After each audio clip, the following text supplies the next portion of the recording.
Assalamualaikum warahmatullahi wabarakatuh.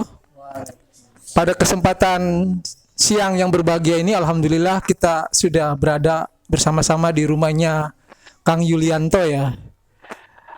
Kang Yulianto ini adalah seorang praktisi ya benda-benda pusaka yang nanti kita akan wawancarai dan kita ambil istilahnya pengetahuannya, pemahamannya tentang benda-benda pusaka itu. Mungkin untuk pertama kali saya ucapkan banyak terima kasih nih Kang, bisa diterima di tempat Akang nih. Kami dari Kalitiram Explore, kebetulan untuk spot ketiga ini mengambil tema itu adalah benda-benda pusaka yang dimiliki oleh Raja-Raja Nusantara. Gitu. Intinya itu. Mungkin ada yang bisa disampaikan dari Kang Yuli, silakan. Terima kasih Pak Heru, sahabat saya ini udah lama ini sebenarnya. Kalau tadi dikatakan bahwa saya seorang praktisi dari benda-benda pusaka Nusantara, itu sungguh sangat berlebihan lah ya, sangat berlebihan itu. Saya biasa-biasa saja, namun saya mempunyai ketertarikan lah dengan benda-benda hasil karya nenek moyang leluhur kita gitu ya Pak Heru. Ada beberapa dari warisan ya, warisan dari orang tua kami, nenek moyang kami, dan juga ada sebagian dari guru ya, dari guru agar saya merawatnya gitu,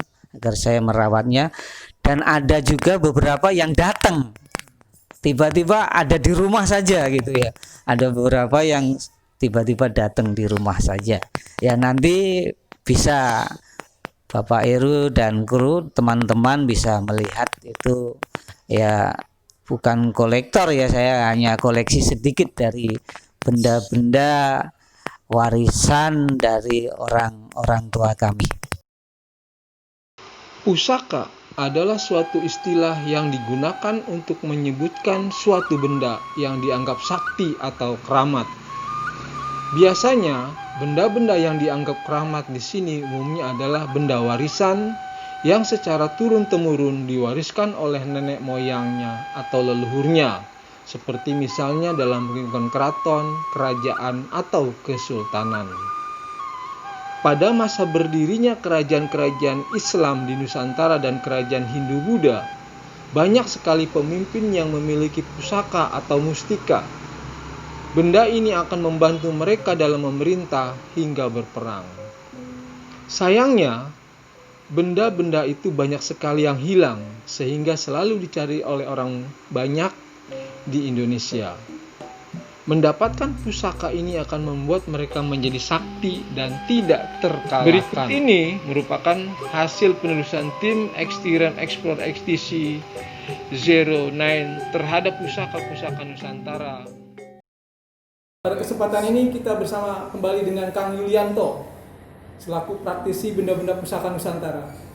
Ada beberapa pertanyaan nih Kang yang akan saya tanyakan dalam kesempatan ini. Kalau menurut Akang, benda-benda pusaka itu apa saja sih jenisnya gitu loh?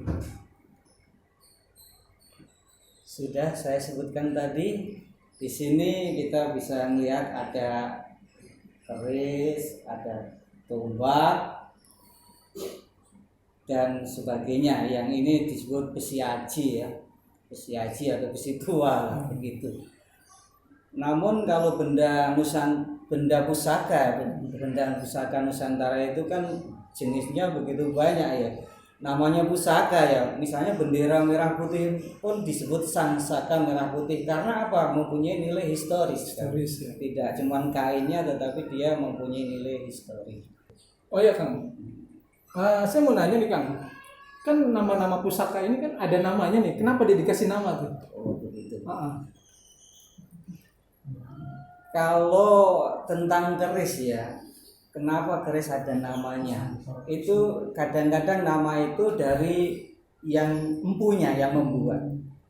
Terus kadang-kadang keris dikasih nama sesuai dengan dapur keris itu. Maksudnya apa tuh Kang? Kadang-kadang juga dikasih nama sesuai dengan pamornya. Kalau yang kita saksikan ini keris ini misalnya ya, ini yang paling ujung sana itu kan naga runting.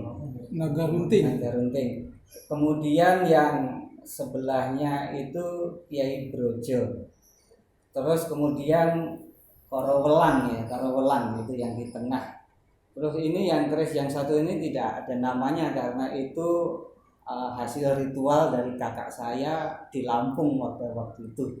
Terus kemudian yang paling pinggir ini Singau Barong itu. Yang ini.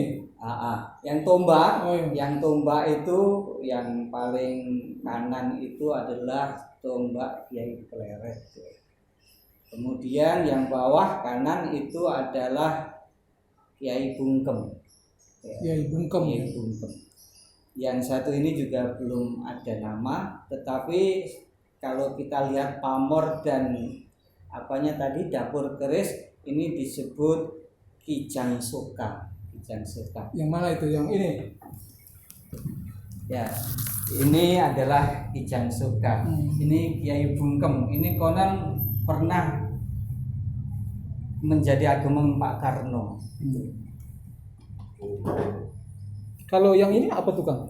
Ini. Oh, yang ini. Yang ini dari Kuningan dan Perunggu itu namanya Cokro Baskoro. Kalau di dalam pewayangan ini adalah senjatanya Prabu Krishna. Prabu Krishna. Gitu, Pak. Nah, itu ada itu tuh apa? Ini dari kayu. Oh, kayu. Kirain ada isinya itu. Dari batu ya, karena Batu dulu itu. pernah musim batu, tetapi ini hanya aksesoris saja gitu.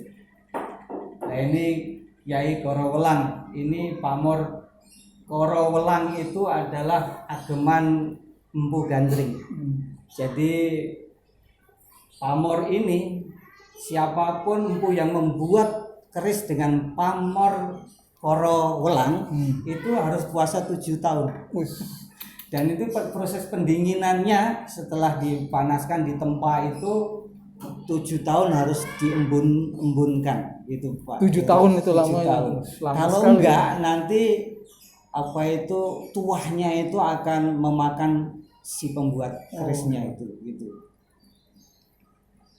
Nah, ini adalah keris naga runting. Ini dibuat pada zaman antara Demak Bintara dengan Pajang dan Mataram Islam. Gitu. Naga runting ya. Naga runting.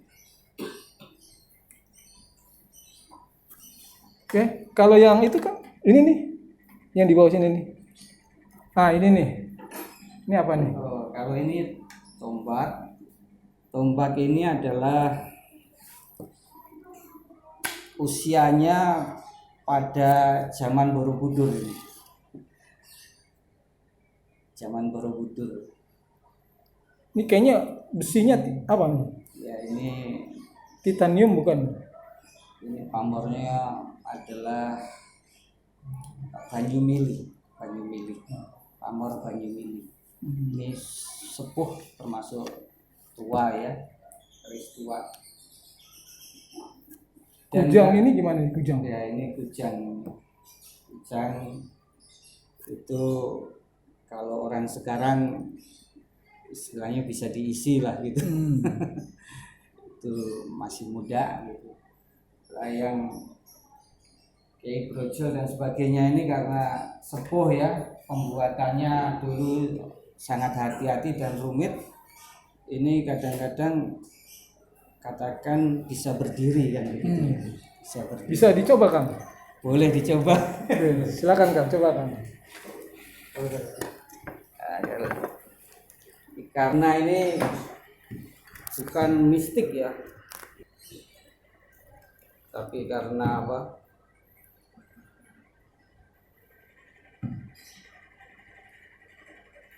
Kadang harus sabar ya.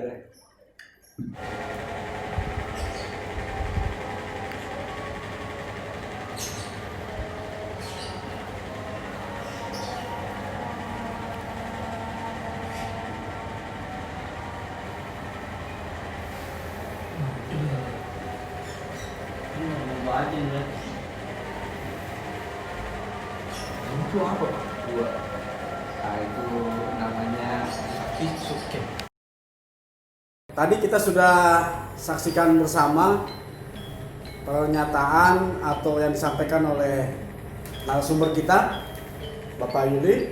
Sekarang kami dari tim Kali Tirem Explore XTA 09 akan membuktikan secara spiritual kepada tim kita, Abi, yang akan mengeksplor secara spiritual. Kita saksikan. Ya, jadi kesimpulannya sih cukup simpel ya kan. Ya saya juga nggak bisa dijelaskan, tiba-tiba aja ada yang datang mendatangi saya salam dengan hormat ya kan. Yang saya lihat sih untuk saat ini sih gambaran saya itu menuju kerajaan gitu. Entah kerajaan apa yang saya datangi, saya tidak tahu gitu. Cuman saya juga penasaran, takutnya tidak sopan ya kan untuk kesananya. Maka saya hanya dasar-dasarnya saja yang saya lihat. Termasuk yang saya paling minat sih beberapa yang dari punya Bapak Pak Yulianto ya kan. Saya tertariknya dengan keris yang mana tadi? Yang model yang berdiri ini tuh. Yang ujung ujungnya. Iya. Oh iya yang ini. Nah ya yang ini nih. Boleh silakan. Ini namanya Naga Runting. Nah, saya sempat diajak entah siapa dari pendiri kerajaannya, Masya Allah. Saya tidak berani, maaf ya. Hanya sekilas saja. Ini mungkin dia tertarik sama saya atau enggak, saya nggak bisa dijelaskan ya. Yang saya lihat sih dia ini orangnya bijaksana sekali ya. Dia itu ngerti akan sebuah daerah yang dia pijaki gitu. Maka dari itu dia paham betul untuk mengetahui siapa-siapa saja yang mau mengambil peninggalannya itu. Makanya dia gak sembarang orang untuk dia kasih gitu. Ini ada hubungannya dengan kerajaan Singasari itu. Kenapa ya saya tertarik dengan kerajaan Singasari di dalam benda ini gitu. Ya karena ini kan pada zaman kerajaan Singasari. Ini saya dapatkan dari seorang spiritualis di Bali ya,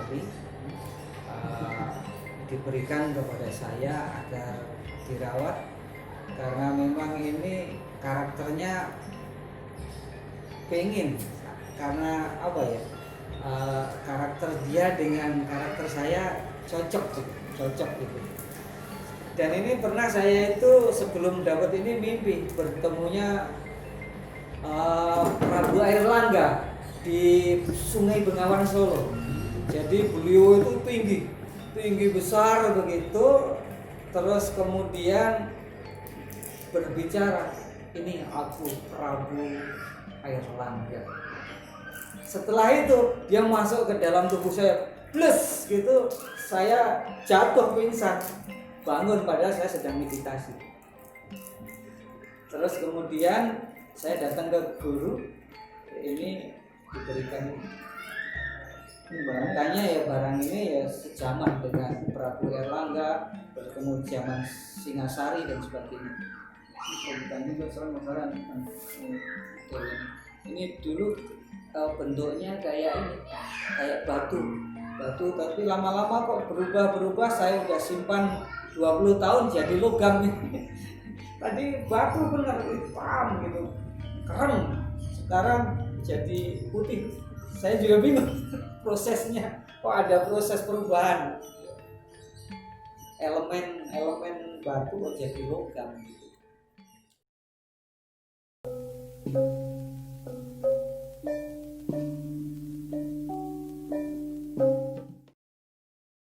Berdasarkan hasil penelusuran tim, masih banyak ditemukan anggapan di masyarakat bahwa yang disebut dengan pusaka atau pusaka Nusantara adalah hal-hal yang berbau klinik dan mistik.